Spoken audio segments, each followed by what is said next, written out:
জীববিজ্ঞান ক্লাসে সবাইকে স্বাগত। শিক্ষার্থীরা কেমন আছো? নিশ্চয়ই ভালো আছো। আমি সুলতানা মাহমুদা পপি, সহকারী অধ্যাপক, জীববিজ্ঞান বিভাগ, ক্যাম্ব্রিয়ান এডুকেশন গ্রুপ, ঢাকা। আজকে আমরা তৃতীয় অধ্যায়ের আরেকটি গুরুত্বপূর্ণ টপিক নিয়ে আলোচনা করব। আশা করছি তোমরা মনোযোগী থাকবে। আমরা একটু চিত্রগুলো খেয়াল করি। শক্তি প্রদানকারী খাদ্য উপাদানের পলিমার যৌগ, যে যৌগটি উদ্ভিদের গাঠনিক বা সঞ্চিত উপাদান হিসাবে কাজ করে। তাহলে নিশ্চয়ই তোমরা আন্দাজ করতে পেরেছো যে আজকে আমরা কি পড়ব। তাহলে আমরা যে চেইন আকৃতি দেখতে পাচ্ছি, গঠন বা গাঠনিক সংকেতটি দেখতে পাচ্ছি, সেটি কার হবে? আজকে সেটি হবে পলিস্যাকারাইডের। তাহলে আজকে আমাদের পাঠের বিষয় হচ্ছে পলিস্যাকারাইডের গঠন। শিখন ফল, এই পাঠ শেষে তোমরা কার্বোহাইড্রেটের পলিমার কি তা বলতে পারবে, কার্বোহাইড্রেটের পলিমারগুলোর গঠন ব্যাখ্যা করতে পারবে, বিভিন্ন জটিল কার্বোহাইড্রেটের গুরুত্ব ব্যাখ্যা করতে পারবে। এসো আমরা প্রকৃতিতে কাজের ভিত্তিতে পলিস্যাকারাইডের শ্রেণীবিন্যাসটা একটু জেনে নেই। তার আগে বলো তো পলিস্যাকারাইড কি? পলি মানে হচ্ছে অনেক। তো পলিস্যাকারাইড আমরা খুব সহজভাবেই সংজ্ঞাটা বলতে পারি যে কার্বোহাইড্রেটকে আদ্র বিশ্লেষণ করলে আমরা অনেকগুলো মনোস্যাকারাইড অণু পাবো, তাকে আমরা বলবো পলিস্যাকারাইড। এখন অনেকগুলো বলতে কতটা বোঝাতে পারো? এখানে কি 5টি 6টি অথবা 8টি 9টি এরকম হবে না, আমাদের মনে রাখতে হবে এখানে কতটি হবে? 10-এর অধিক। 10-এর অধিক হলে তখন আমরা তাকে বলবো পলিস্যাকারাইড। তাহলে এবার এসো প্রকৃতিতে কাজের ভিত্তিতে পলিস্যাকারাইড দুই প্রকার। প্রথমত আমরা বলবো সঞ্চয়ী পলিস্যাকারাইড। সঞ্চয়ী পলিস্যাকারাইড কি? সঞ্চয়ী পলিস্যাকারাইড জীবদেহে সঞ্চিত বস্তু হিসাবে থাকে এবং পরবর্তীতে এটি শক্তির উৎস হিসাবে কাজ করে, যেমন এস্টার্স এবং গ্লাইকোজেন। গাঠনিক পলিস্যাকারাইড, শিক্ষার্থীরা খেয়াল করো, তাহলে গাঠনিক পলিস্যাকারাইড কি? আসলে এরা জীবদেহের কাঠামো নির্মাণ বা গঠনের সাথে জড়িত, যেমন আমরা বলতে পারি সেলুলোজ, পেকটিন, হেমিসেলুলোজ, এগুলো। তাহলে এগুলো হচ্ছে গাঠনিক পলিস্যাকারাইড। এবার আমরা এস্টার্স বা শ্বেতসার সম্পর্কে বিস্তারিত জানব। শিক্ষার্থীরা খেয়াল করো, এস্টার্স কি? উদ্ভিদের সঞ্চিত পলিস্যাকারাইড, যা সাধারণত বীজ, ফল বা কন্দ ইত্যাদি সঞ্চয়ী অঞ্চলে জমা থাকে। এগুলো অসংখ্য গ্লুকোজ অণু নিয়ে গঠিত এবং আমরা একটি ইনফরমেশন জেনে রাখবো, সেটি হচ্ছে গোল আলুর এস্টার্স কণিকা সবচেয়ে বড় বা বৃহত্তম এবং চালের এস্টার্স কণিকাটি হচ্ছে সবচেয়ে ক্ষুদ্রতম। তাহলে আমরা অবশ্যই মনে রাখবো যে বীজ, ফল বা উদ্ভিদের যে কন্দ বা টিউবার আছে ইত্যাদি সঞ্চয়ী অঞ্চলে এস্টার্স বা শ্বেতসার জমা থাকে। এবং এস্টার্সগুলো কি? আসলে এস্টার্সগুলো অনেকগুলো গ্লুকোজ অণুর সমষ্টি, অর্থাৎ অনেকগুলো গ্লুকোজ অণু সংযুক্ত হয়ে এস্টার্স তৈরি করবে এবং সংযুক্ত হওয়ার জন্য কোন বন্ধনী এখানে কাজ করবে? এখানেও কিন্তু গ্লাইকোসাইডিক বন্ধনী কাজ করবে বা সংযুক্ত করবে। এবার আমরা আসি এস্টার্সের বৈশিষ্ট্য। শিক্ষার্থীরা একটু ভালোভাবে বৈশিষ্ট্যগুলো খেয়াল করবে, কারণ তোমাদের বহুপদী এমসিকিউতে বিশেষ করে এই বৈশিষ্ট্যগুলো দিয়ে থাকে যখন তোমরা অনেক সময় কনফিউজড হয়ে যাও। যে জিনিসটি সম্পর্কে জানবে সেটা একটু খেয়াল করলে কিন্তু ভালোভাবেই মনে থাকে এবং তার সাথে উদাহরণগুলো তোমরা ভালোভাবে খেয়াল রাখবে, তাহলে বৈশিষ্ট্যটাও তোমাদের কাছে সহজ হয়ে যাবে। তো আমরা এস্টার্সের বৈশিষ্ট্য একটু জেনে নেই। প্রথমে আমরা বলতে পারি এটি হচ্ছে গন্ধহীন, বর্ণহীন, স্বাদহীন, সাদা, অদানাদার পাউডার জাতীয় পদার্থ। অর্থাৎ এটি দানা না, অদানাদার পাউডার জাতীয় পদার্থ বা শর্করা। এটি পানি, ইথার ও অ্যালকোহলের অদ্রবণীয়। আয়োডিন দ্রবণে নীল, বিশেষ করে কালো নীল বর্ণ ধারণ করে। উদ্ভিদ দেহে এরা সঞ্চিত খাদ্য হিসাবে কাজ করে। উচ্চ তাপমাত্রায় এস্টার্স ভেঙে ডেক্সট্রিন ও ম্যালটোজ হয়ে গ্লুকোজে পরিণত হয়। অর্থাৎ উচ্চ তাপমাত্রায় এস্টার্সটা ভেঙে প্রথমে ডেক্সট্রিন হবে এবং ম্যালটোজ হবে, পরবর্তীতে এটা গ্লুকোজে পরিণত হবে। অর্থাৎ গ্লুকোজই হচ্ছে এর অণু একক বলতে পারি আমরা। অ্যামাইলোজ ও অ্যামাইলোপেকটিন নামক দুই ধরনের পলিস্যাকারাইড দিয়ে এস্টার্স গঠিত। আবার খেয়াল করো যে অ্যামাইলোজ ও অ্যামাইলোপেকটিন নামক দুই ধরনের পলিস্যাকারাইড দিয়ে এরা গঠিত। সাধারণত দেখা যায় যে 200 থেকে 1000টি গ্লুকোজ অণু নিয়ে অ্যামাইলোজ গঠিত এবং এক্ষেত্রে এই যে গ্লুকোজ অণুগুলো সংযুক্ত হয় কার্বনের 1-4 নম্বরে বা 1-4 স্থানে, এবং অ্যামাইলোপেকটিন মূলত হচ্ছে 2000 থেকে 2 লাখটি গ্লুকোজ অণু নিয়ে গঠিত এবং এটি সাধারণত দেখা যায় 1-4 বন্ধন ছাড়াও আলফা 1-6 বন্ধনে যুক্ত হয় এবং এর অণুগুলো বা অণুর শৃঙ্খলগুলো হচ্ছে শাখান্বিত। শিক্ষার্থীরা খেয়াল করো যে এতে শর্করা বা শতকরা হচ্ছে 22% অ্যামাইলোজ থাকে, অর্থাৎ এস্টার্সে শতকরা 22% অ্যামাইলোজ এবং 78% হচ্ছে অ্যামাইলোপেকটিন থাকে। এবার আমরা একটু গ্লুকোজের গঠনটা মনে করি। আমরা কিন্তু গত ক্লাসে গ্লুকোজের গঠন দেখেছিলাম। গ্লুকোজের হচ্ছে একটা রিং স্ট্রাকচার দেখেছিলাম আর একটি চেইন স্ট্রাকচার দেখেছিলাম এবং সেখানেও আমরা কিন্তু আলফা গ্লুকোজ, বিটা গ্লুকোজ সম্পর্কে বলেছিলাম, ডি গ্লুকোজ সম্পর্কে বলেছিলাম। এখন আমরা একটু আলফা এবং বিটা গ্লুকোজ সম্পর্কে আরেকবার দেখে নেই। আমরা জানি বা জেনেছি যে গ্লুকোজের রিং স্ট্রাকচারে 1 নম্বর কার্বনের হাইড্রোক্সিল বা OH গ্রুপটি যদি উপরে থাকে তখন সেটাকে আমরা বলেছি বিটা গ্লুকোজ।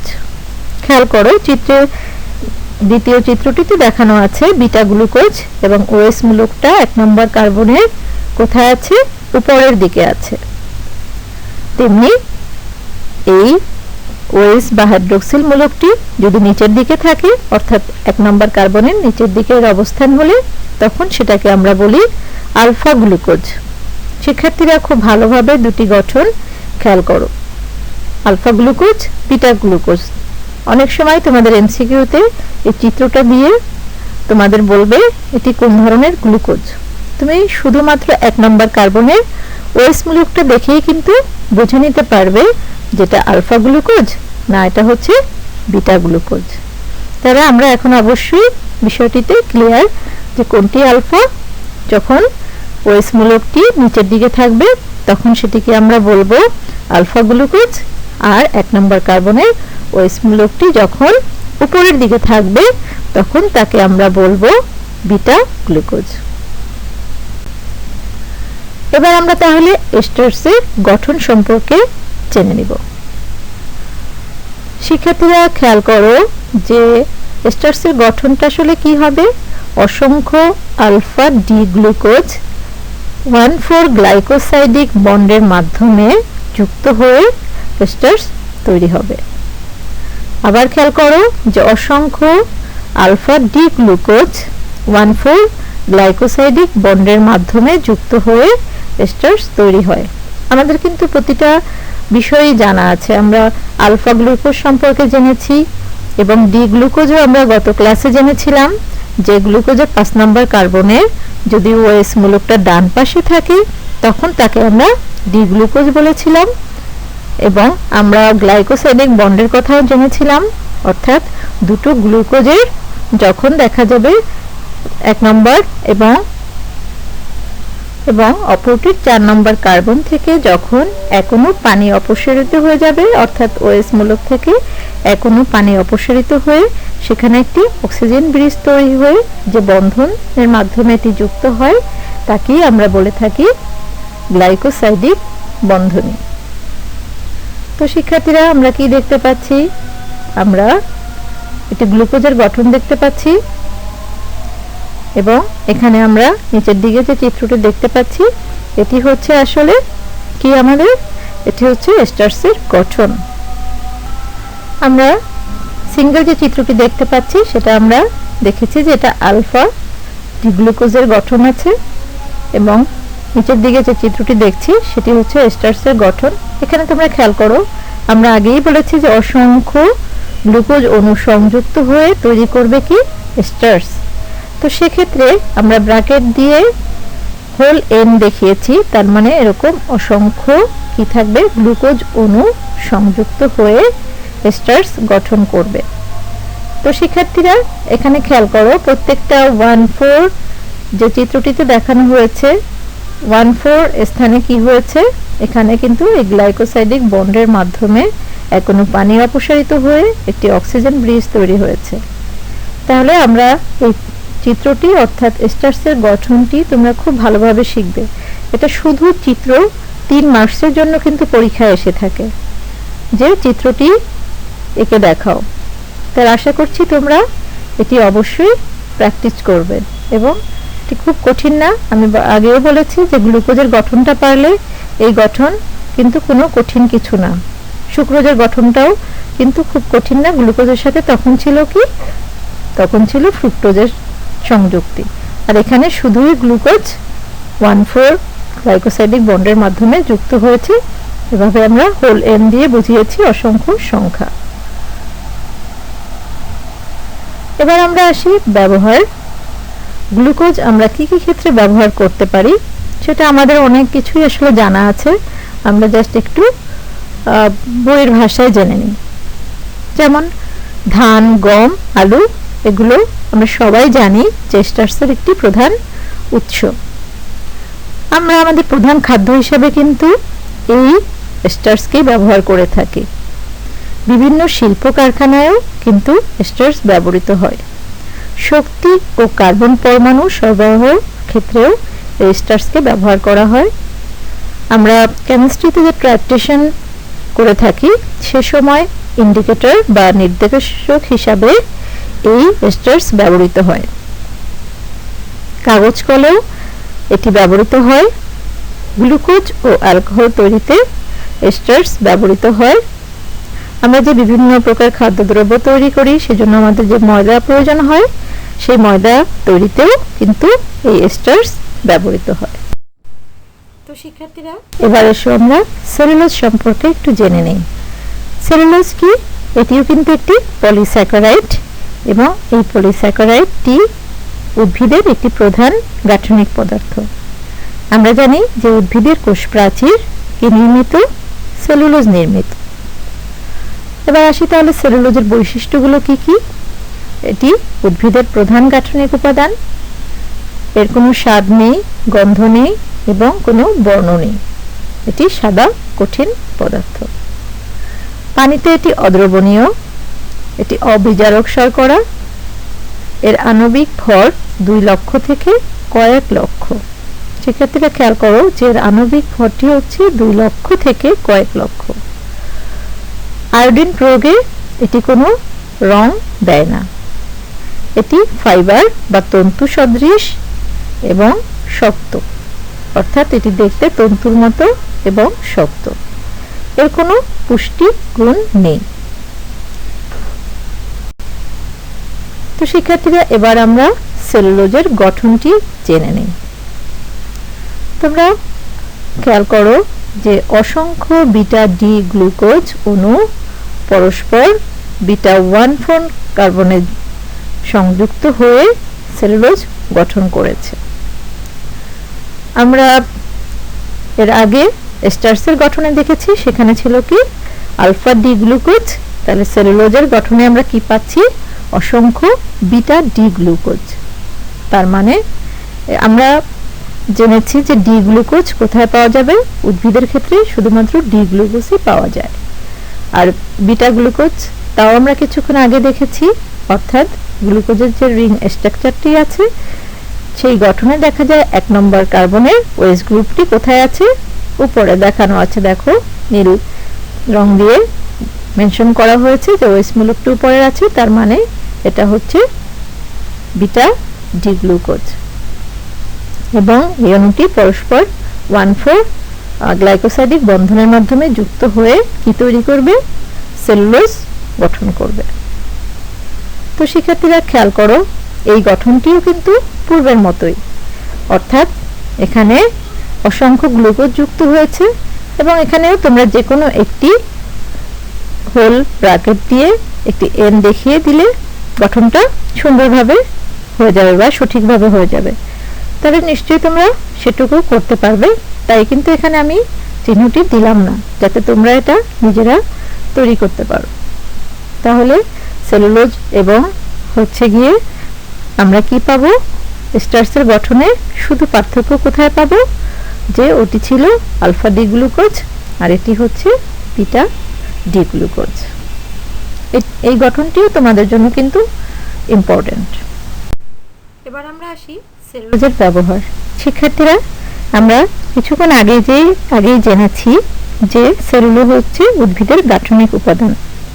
কাজেই উদ্ভিদকে দৃঢ়তা প্রদান করা, উদ্ভিদকে সুরক্ষা প্রদান করা এবং উদ্ভিদের ভার বহন করা কিন্তু সেলুলোজের কাজ। তো সেলুলোজ আমরা কোথায় কোথায় ব্যবহার করতে পারি সেটা একটু দেখে নেই। উদ্ভিদের গাঠনিক উপাদান হিসাবে সেলুলোজ ব্যবহৃত হয়ে থাকে এবং আমরা জানি যে উদ্ভিদের কোষ প্রাচীর কি নির্মিত, সেলুলোজ নির্মিত। কাগজ ও বস্ত্র শিল্পের প্রধান উপাদান। খেয়াল করো শিক্ষার্থীরা যে এখানে বিভিন্ন কাগজ গুলো দেখানো হয়েছে বা বস্ত্র দেখানো হয়েছে, এটাও কিন্তু হচ্ছে সেলুলোজের তৈরি।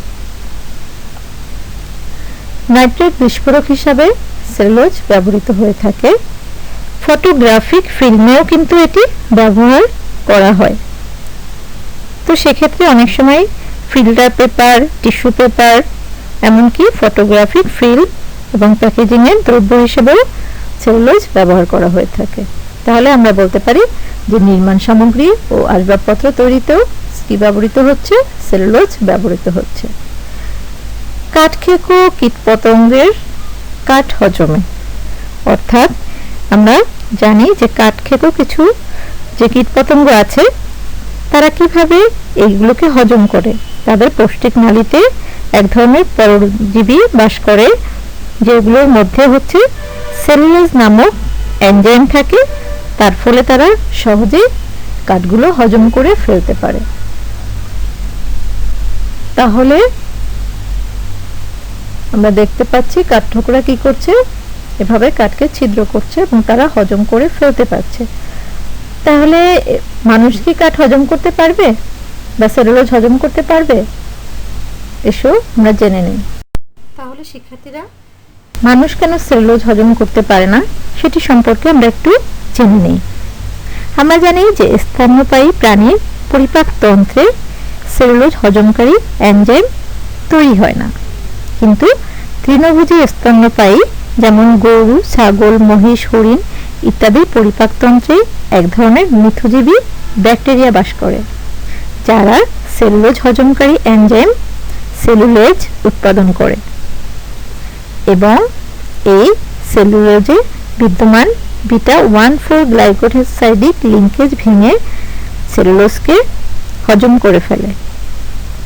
মানুষের পরিপাকতন্ত্রে এ ধরনের কোনো মিথজীবী ব্যাকটেরিয়া না থাকায় মানুষ সেলুলোজ হজম করতে পারে না। অর্থাৎ মানুষের দেহে সেলুলোজ জাতীয় পদার্থ হজম করার জন্য প্রয়োজনীয় যে এনজাইমটি আছে সেলুলোজ, সেটি না থাকায় মানুষ সেলুলোজকে হজম করতে পারে না। তবে আমরা জানি যে মানুষের খাদ্য তালিকায় আঁশ জাতীয় খাদ্য থাকা প্রয়োজন এবং সেই আঁশ জাতীয় খাদ্যকে আমরা কি বলেছিলাম, রাফেজ। তো শিক্ষার্থীরা এরপরে আমরা পড়ব। তো শিক্ষার্থীরা এবার আমরা গ্লাইকোজেনের বৈশিষ্ট্য অর্থাৎ গ্লাইকোজেন সম্পর্কে জানব। গ্লাইকোজেনের কথাটা তোমরা নিশ্চয়ই অনেক আগে থেকে 6-7 থেকেই পড়ে আসছো বা তার আগেও শুনেছো যে গ্লাইকোজেন আসলে কি। এটি প্রাণীদেহের প্রধান সঞ্চিত খাদ্য এবং এটি একটি পুষ্টিজাত পলিস্যাকারাইড। সাধারণত দেখা যায় নীলাভ সবুজ শৈবাল বা সায়ানোব্যাকটেরিয়া এবং কিছু ছত্রাকে এটি সঞ্চিত খাদ্য হিসাবে থেকে থাকে। এই গ্লাইকোজেনের মূল গাঠনিক একক কিন্তু আলফা ডি গ্লুকোজ। ঠিক আছে শিক্ষার্থীরা, তাহলে আলফা ডি গ্লুকোজ সাধারণত দেখা যায় 1,6 গ্লাইকোসাইডিক লিঙ্কেজের মাধ্যমে এটি গঠন করে। এবার খেয়াল করো যে গ্লাইকোজেনের বৈশিষ্ট্যগুলো কি কি। প্রাণীদেহের এরা প্রধান সঞ্চিত খাদ্য উপাদান। প্রাণীদেহের যকৃৎ ও পেশিতে এটি বেশি জমা থাকে। এটি পানিতে দ্রবীভূত হয় না, আর হলেও সেটি আংশিক দ্রবীভূত হয়। এটি সাদা পাউডার জাতীয় পদার্থ। আয়োডিন প্রয়োগে গ্লাইকোজেন লালচে বেগুনি বর্ণ ধারণ করে। ঠান্ডা পানিতে এটি সাসপেনশন তৈরি করে। শিক্ষার্থীরা তোমরা নিশ্চয়ই জানো যে সাসপেনশন কি। সাসপেনশন হচ্ছে তরলে কঠিনের দ্রবণ। আমরা অনেক সময় বাসায় অ্যান্টিবায়োটিক যেমন তৈরি করে থাকি, যে বোতলের যে গুঁড়া জাতীয় পদার্থটি থাকে সেটি আমরা পানির সাথে সংযোগ করে ঝাঁকিয়ে অ্যান্টিবায়োটিক তৈরি করি, তার মানে সেখানে সাসপেনশন তৈরি হয়েছে। গ্লাইকোজেনের গ্লাইকোজেন গ্লাইকোলাইসিস প্রক্রিয়ায় আর্দ্র বিশ্লেষিত হয়ে থাকে এবং এই আর্দ্র বিশ্লেষিত হয়ে কি তৈরি করবে? গ্লুকোজনি অণু তৈরি করবে। আর্দ্র বিশ্লেষিত হয়ে গ্লুকোজ অণু তৈরি করবে। এবার আমরা আসি গ্লাইকোজেনের ব্যবহার। আমরা দেখেছি যে পেশিতে গ্লাইকোজেন সঞ্চিত অবস্থায় বেশি পাওয়া যায়, তার মানে সে কি করবে? পেশির শক্তি যোগাবে। যকৃতের গ্লাইকোজেন গ্লুকোজে পরিণত হয়ে রক্তে প্রবাহিত হবে। প্রাণীদেহের সঞ্চিত খাদ্য হিসেবে আমরা জানি গ্লাইকোজেন থাকে এবং গ্লাইকোজেন রক্তে গ্লুকোজের স্বাভাবিক মাত্রা নিয়ন্ত্রণ করে থাকে। শিক্ষার্থীবৃন্দ, এবার আমরা খুবই গুরুত্বপূর্ণ একটি পার্থক্য সম্পর্কে জেনে নেব, স্টার্চ ও সেলুলোজের মধ্যে পার্থক্য। এই প্রশ্নটি তোমাদের পরীক্ষায় প্রায় সময় এসে থাকে এবং অর্থাৎ উচ্চতর দক্ষতা হিসাবে প্রশ্ন উত্তরটি তোমাদের লিখতে হবে। তাহলে আমাদের পার্থক্যগুলো একটু জেনে নেই। প্রথমেই আসি স্টার্চ।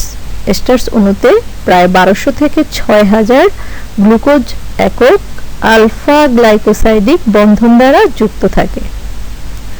সেলুলোজের ক্ষেত্রে খেয়াল করো, এখানে 300 থেকে 3000 গ্লুকোজ একক বিটা গ্লাইকোসাইডিক বন্ধন দ্বারা যুক্ত থাকে। আমরা কিন্তু এগুলো সম্পর্কে কিছুক্ষণ আগেই পড়েছি, কাজেই নিশ্চয়ই তোমরা এটা ভালোভাবেই বলতে পারবে বা মনে রাখতে পারবে। স্টার্চ হলো আলফা ডি গ্লুকোজ পলিমার, তাহলে cellulose beta D glucose polymer. Starch অণু শাখান্বিত গ্লুকোজ পলিমার, তেমনি সেলুলোজ অণু হচ্ছে অশাখান্বিত অর্থাৎ সরল শিকল পলিমার। উদ্ভিদ দেহের এটি সঞ্চিত খাদ্য হিসাবে থাকে, আর সেলুলোজ উদ্ভিদ দেহে গাঠনিক উপাদান হিসাবে থাকে। আয়োডিনের সাথে বিক্রিয়া করে এটি নীল বর্ণ ধারণ করে, আর সেলুলোজ আয়োডিনের সাথে বিক্রিয়া করে কোনো বর্ণ প্রদান করে না। স্টার্চ গরু, ছাগল, মানুষ সবাই হজম করতে পারে, কিন্তু সেলুলোজ গরু, ছাগল হজম করতে পারলেও মানুষ হজম করতে পারে না। তো শিক্ষার্থীরা নিশ্চয়ই পার্থক্যটি খুব ভালোভাবে তোমরা পেরে যাবে। এবার মূল্যায়ন হিসেবে তোমাদের জন্য একটি সৃজনশীল প্রশ্ন দেয়া হলো। আমরা একটু ভালোভাবে খেয়াল করি প্রশ্নটি। শ্রেণী শিক্ষক ক্লাসে পড়াচ্ছিলেন দুটি গুরুত্বপূর্ণ উপাদান নিয়ে, যার প্রথমটি হচ্ছে উদ্ভিদ দেহের প্রধান সঞ্চিত খাদ্য উপাদান, যেটি সাদা পাউডার জাতীয় দ্রব্য, আর দ্বিতীয়টি হচ্ছে উদ্ভিদের গাঠনিক উপাদান। জ্ঞানমূলক প্রশ্নটি হলো প্রাণীজ এস্টার্স কি? নিশ্চয়ই তোমরা এটি পারবে। অনুধাবনমূলক প্রশ্নটি হচ্ছে মানুষের দেহে সেলুলোজ হজম হয় না কেন? এটাও নিশ্চয়ই তোমরা সবাই পারবে। প্রয়োগমূলক প্রশ্নটি খেয়াল করো, উদ্দীপকের প্রথম বস্তুটির গাঠনিক সংকেত সহ গঠন বর্ণনা করো। তাহলে প্রথম উপাদানটি কি ছিল? উদ্ভিদ দেহের প্রধান সঞ্চিত খাদ্য, যা সাদা পাউডার জাতীয় দ্রব্য। তার মানে নিশ্চয়ই তোমরা বুঝে গেছো হচ্ছে এস্টার্স, অর্থাৎ এস্টার্সের গাঠনিক সংকেতটি লিখে এই গঠনটা সম্পর্কে আমাদের একটু বর্ণনা দিতে হবে। উচ্চতর দক্ষতা বা ঘয়ের প্রশ্নটি খেয়াল করো, শিক্ষকের পাঠদানকৃত দ্বিতীয় বস্তুটির সাথে প্রথম বস্তুটির তুলনামূলক বিশ্লেষণ করো। তার মানে তোমরা কিছুক্ষণ আগেই পড়েছো, অর্থাৎ দ্বিতীয় বস্তুটি হচ্ছে উদ্ভিদ দেহের গাঠনিক উপাদান অর্থাৎ সেলুলোজ।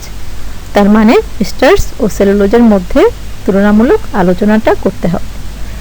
তো নিশ্চয়ই তোমরা প্রশ্ন উত্তরটি খুব সহজেই পেরে যাবে।